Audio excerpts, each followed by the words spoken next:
आणि मुघल पूर्ण ताकदीनिशी स्वराज्यावर चालून येत आहे.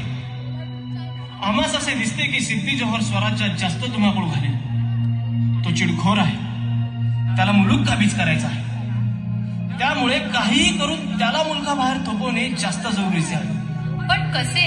आऊसाहेब, जर सिद्धी आणि मोघल एकाच वेळेस येत असतील तर त्यांचे आपसात भांडण लावून देऊ की गनिमी कावा असताना कसली बी फिकर नाही बघा. वा, विचार तर छान केला, पण एक मात्र विसरला. दोघांचीही लष्करे लढतील ती स्वराज्याच्या धर्तीवर आणि यात भरडली जाईल ती सामान्य निष्पाप जनता.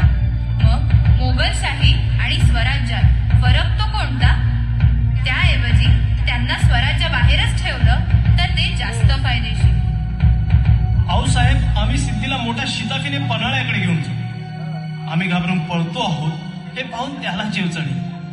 तो आमचा पाठलाग करेल. आम्ही पन्हाळ्यावरच आहोत.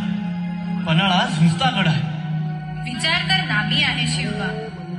पण आऊसाहेब, शाहिस्ते खान स्वराज्यात घुसणार. तो स्वस्त बसणार नाही.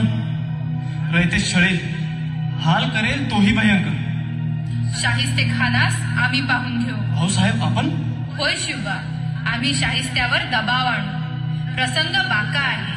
दोन्हीही लष्करे दोन्हीकडे लढत ठेवू. यशस्वी भव. अशी युक्ती नामी लढविली, अशी युक्ती नामी लढविली, जिजाऊंनी पाठ राखण केली. सैन्य दलाची हालचाल झाली आणि पन्हाळ्यावर कूच त्यांनी केली आणि महाराज पन्हाळ्यावर पोहोचले. महाराजांचा अंदाज अचूक ठरला. सिद्धी स्वराज्याकडे न जाता पन्हाळ्याला वेढा घालून बसला आणि बघता बघता 3 महिने निघून गेले. जोहर साहब, आखिर कब तक हम यहाँ पर यूं ही डेरा डालकर बैठे रहेंगे?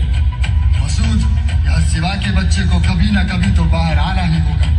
आखिर यहाँ रसद रोक कर जो बैठा है, रसद खत्म होते ही बाहर आएगा. तब तो आमना सामना होना ही है. तब दिखाऊंगा उसे इस जोहर की शमशेर का कमाल. इंशाअल्लाह. सिद्धीचा डाव सफल ठरला. गडावरची रसद संपत आली. महाराज विचार करत होते,